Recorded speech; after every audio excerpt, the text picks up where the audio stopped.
Kamakailan ay hiniling ni Akbayan Party List Representative Walden Bello at mga kaalyadong kongresista na mag-leave of absence muna si dating Pangulo na ngayon ay 2nd District Representative Gloria Macapagal-Arroyo sa Kamara upang harapin ang mga kasong plunder. Isinailalim din sa cervical spine surgery nitong Biyernes si Arroyo kaya kailangan ng pahinga. Pero hati ang mamamayan ng ikalawang distrito ng Pampanga ukol sa panukalang pag-leave of absence na kanilang kinatawan. Pabor na mag-leave of absence ang mga kababayan ni Arroyo na sina Edelisa Soto ng Diladila Santa Rita, Tomas Dagal ng Santa Monica Sasmuan, Len Montemayor ng Santo Tomas Lubao at Brigido Castro ng Pulong Santol Porac. Dapat magpahinga muna siya, kawawa naman siya eh. Tsaka naging Pangulo natin siya lahat. Gumawa naman siya ng kabutihan. Hindi dapat purong mali ang kanyang tinitignan. Dapat pahinga muna siya. Huwag niya intindihin yung mga batikos na yan. Puro ano lang yan eh. Para sa kanila lang yan eh, yung mga pagbatikos na yan sa kanya. Pahinga muna. Kasi kailangan yun eh, dahil sa naging kalagayan niya, kailangan talaga yung pahinga muna. Maharap naman niya lahat yung mga problema na yan. Pwede rin siyang mag-leave of absent para ipakita niya kung may kasalanan ba siya sa mga binibintang niya. Hindi na umano kailangan na mag-leave of absence si Arroyo ayon kina Virgilio Pineda ng Pulong Santol Porac at Carlos Sarmiento ng Diladila Santa Rita sapagkat kayang-kaya umano ito ng dating Pangulo. Hindi na kailangan, hindi naman makakahabol yan. Sayang lang yung perang yan ng gobyerno.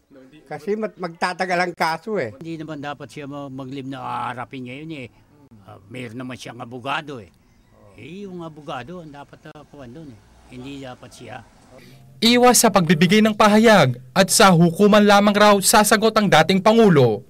Pero sina Elmer Cese ng Pulong Santol Porac, ID Sarmiento at Diosdado Santos na parehong residente ng Santo Tomas Lubao, naniniwalang dapat umarap sa publiko ang dating Pangulo at magbigay ng pahayag.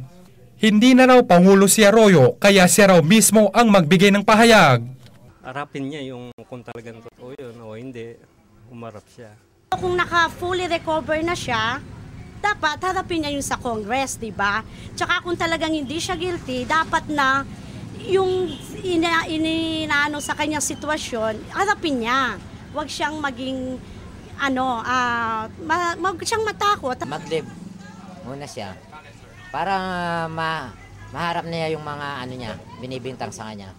Umaasa naman si Tomas Jopia at Diosdado Tasik ng Sasmuan sa agarang pagaling ni Arroyo at ituloy ang kanyang pagseserbisyo. Sana gumaling siya kagad. Dapat magpagaling siya para matulungan kami sa bayan namin Sasmuan. Samantala, naunang sinabi ng abogado ng dating Pangulo na si Atty. Raul Lambino na hindi kailangang mag-leave of absence ni Arroyo at handa nitong harapin ang mga kaso. Nahaharap ang dating Pangulo sa 6 na kaso ng plunder o pandarambong sa Department of Justice at Office of the Ombudsman. Kasama si cameraman William Crawford Palo, ako si Jeffrey Gomez nag-uulat para sa CLTV 36, Balitaan.